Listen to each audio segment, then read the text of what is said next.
I'm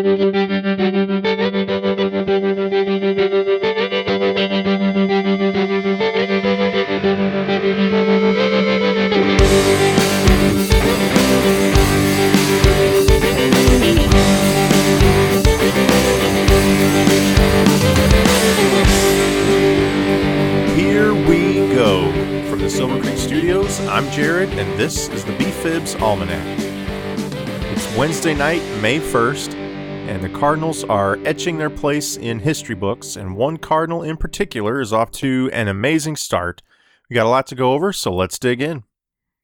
All right, like we said at the beginning, the Cards are 20-10, off to an amazing start for the 2019 season. Only 10 Cardinals teams ever have started out with 20 wins in their first 30 games. The last team to do that was in 2015, and before that, you had to go all the way back to 1981.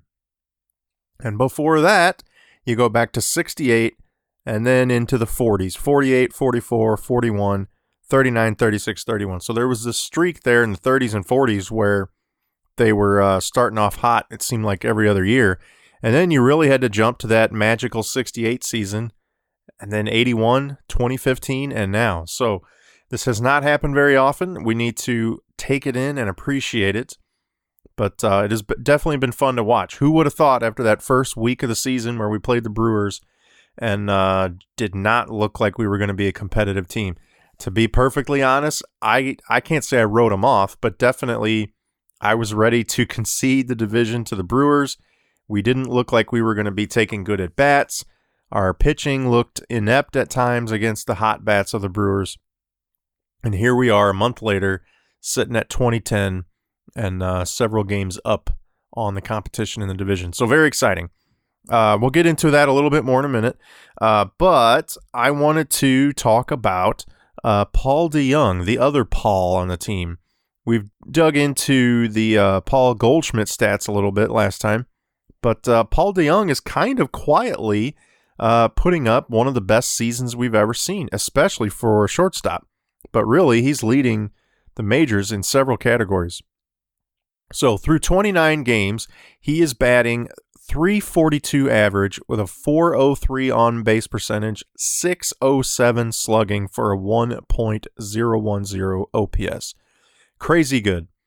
He's got 5 home runs, 14 doubles, which is leading the big leagues, and 22 strikeouts.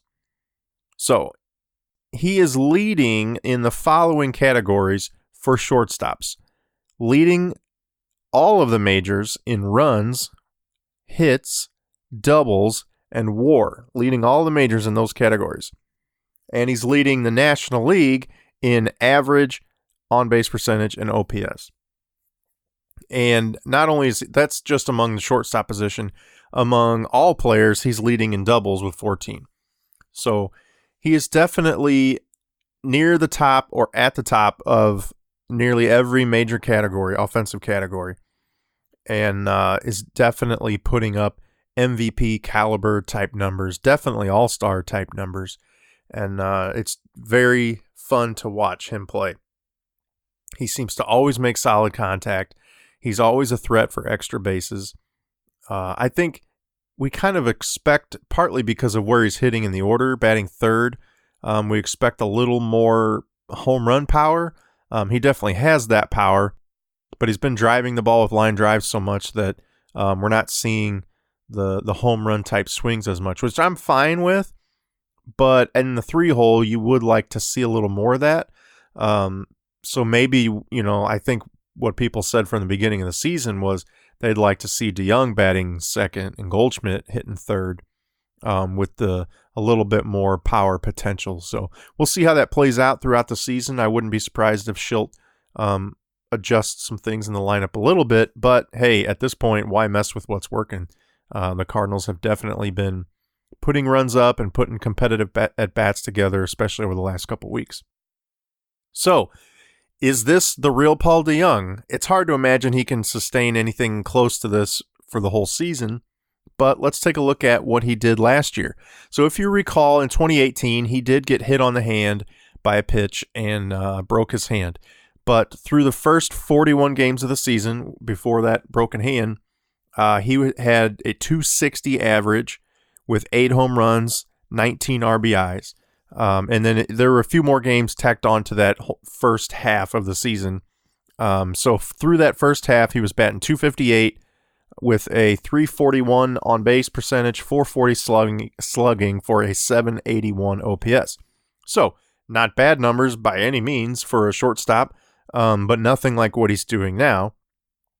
But if you recall last year, he was off to what many people considered a hot start.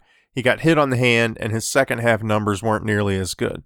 In the second half, in 66 games, he batted 228 with only 292 on base percentage, 429 slugging for a 721 OPS. So 781 OPS in the first half, 721 OPS in the second half. Not a huge swing, but noticeable decline.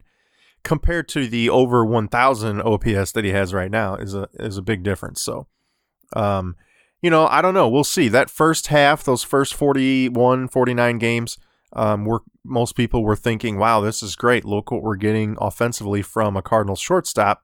And now he's, shattering those numbers. So it's pretty cool to see what he's doing now, even compared to last season's already high expectations.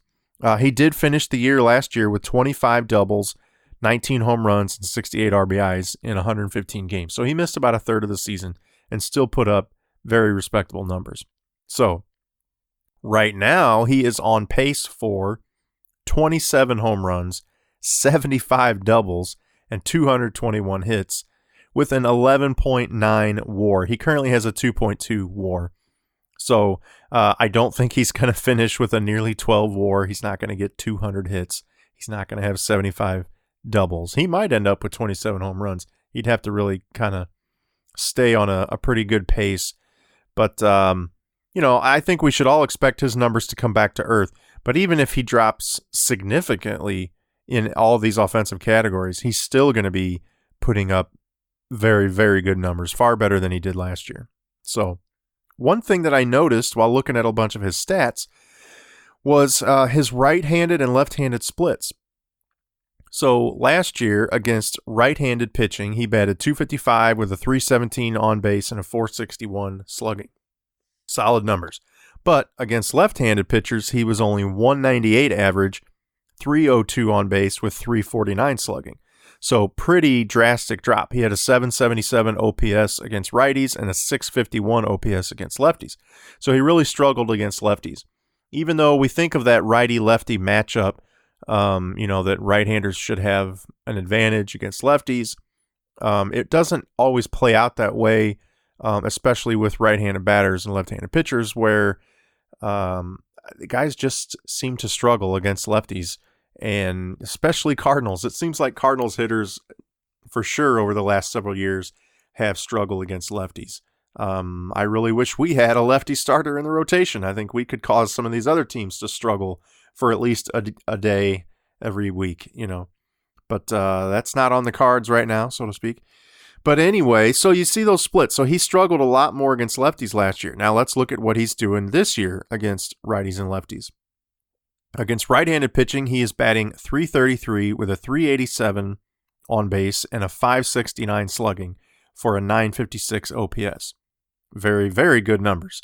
But against lefties, he's batting .400 with a 500 on base and an 867 slugging for a 1.367 OPS. Insane numbers. Now, that's a very limited sample size of lefties this early in the season, and you can kind of tell by the roundedness of those numbers.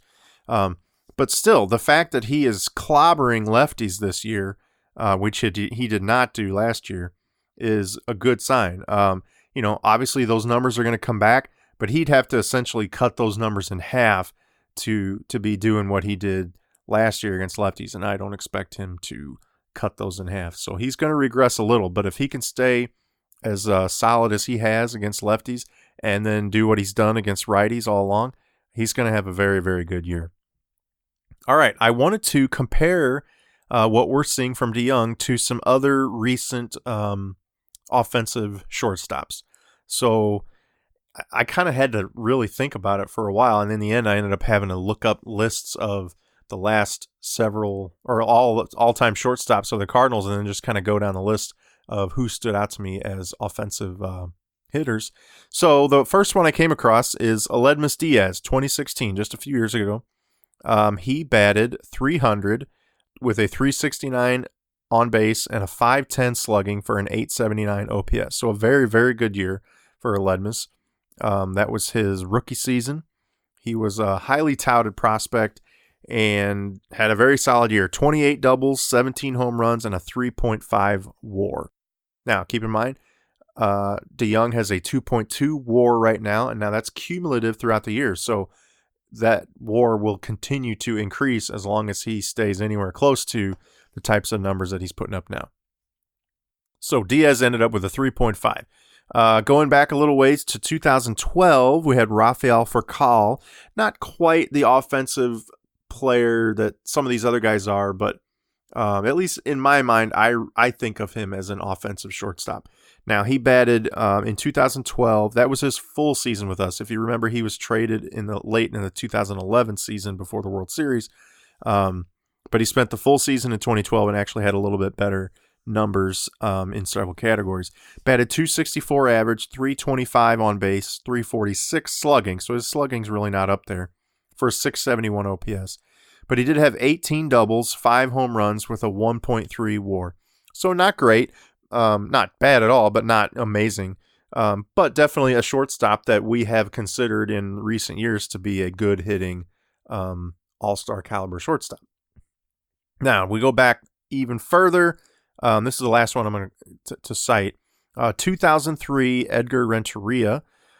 He batted .330 with a .394 on-base percentage and a .480 slugging for an .874 OPS. So while he didn't slug quite as much as Aledmys Diaz, his on-base percentage was better, and they had nearly the same OPS.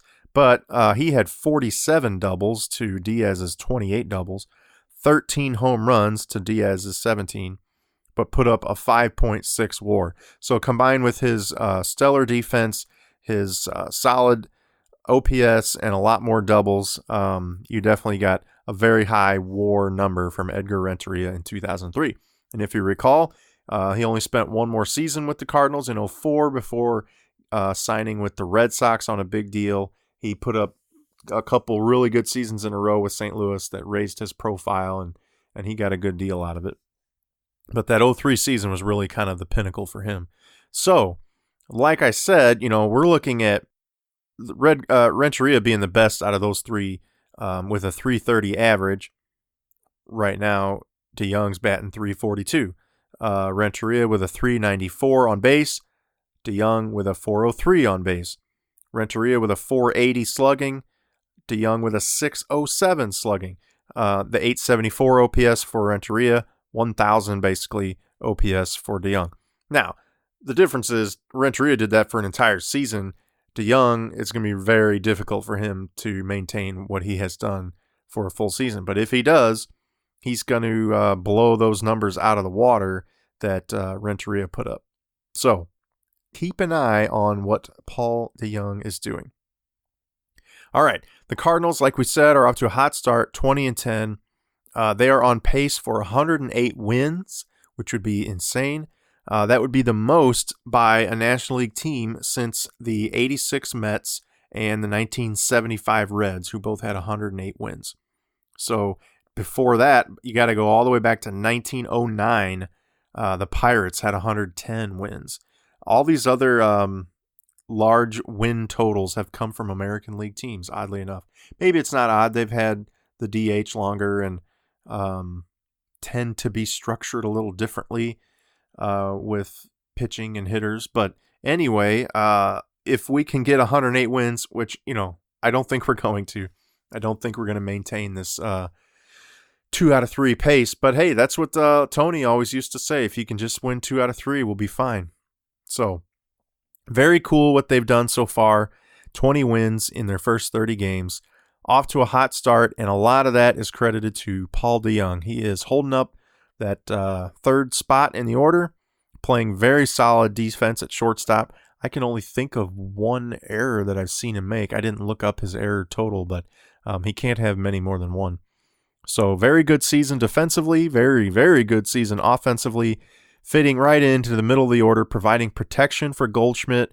And as Ozuna stays hot behind him, I think those three are going to be a lot to contend with for National League pitchers. So if we can just get Carp going and Yachty can stay consistent, get Jose Martinez, keep doing what he's doing. I think he's batting .375 now, which is just crazy. So very exciting to watch the Cardinals hitting right now. Their pitching's come around. Michaelis had a very good outing tonight, only gave up 1 run. We took the first 3 out of 4 from the Nationals. We're going to finish up that series on Thursday. By the time you're listening to this, that game may be starting up. So hopefully we can go for the sweep and keep the pitching and hitting going. The bullpen has been stellar. The rotation is looking better.